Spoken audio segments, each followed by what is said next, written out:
इसके साथ साथ अब हम लोग जब ये जो हो जाएगा, इस परीक्षा जिससे हो गई और इसका हम लोग इवैल्यूएशन करेंगे।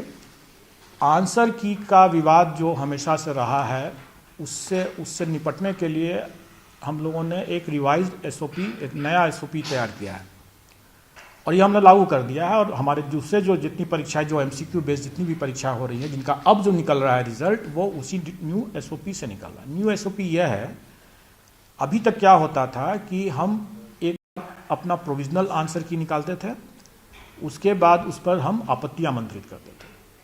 आपत्ति आए, उसका निराकरण किए एक्सपर्ट्स लोग, और जो फाइनल आंसर की हुआ वो फाइनल रिजल्ट के साथ साथ फाइनल आंसर की आ गया, निकल गया, प्रकाशित हो गया।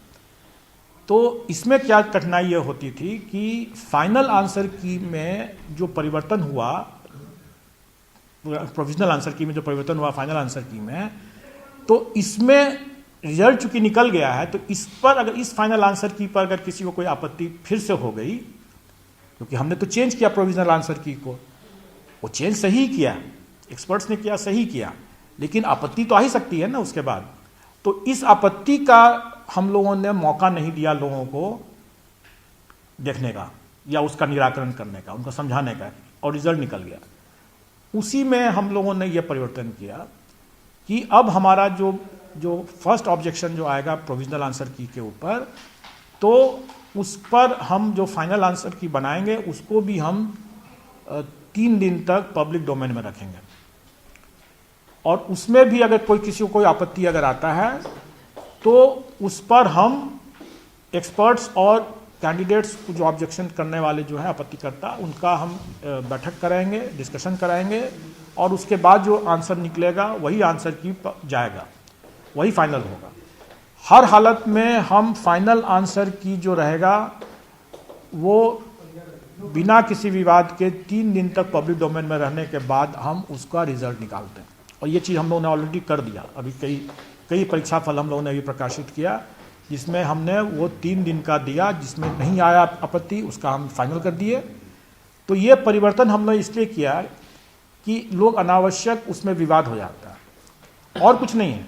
मैं ये भी कहूँगा कि जो 67 पीटी पुनर्परीक्षा जो हुई, जिसके आंसर की के लेकर अनावश्यक विवाद है, अनावश्यक है इसलिए मैं कहूँगा क्योंकि इसका समाधान तो हम लोगों ने कर दिया था और सभी आंसर सही थे, लेकिन विवाद तो है।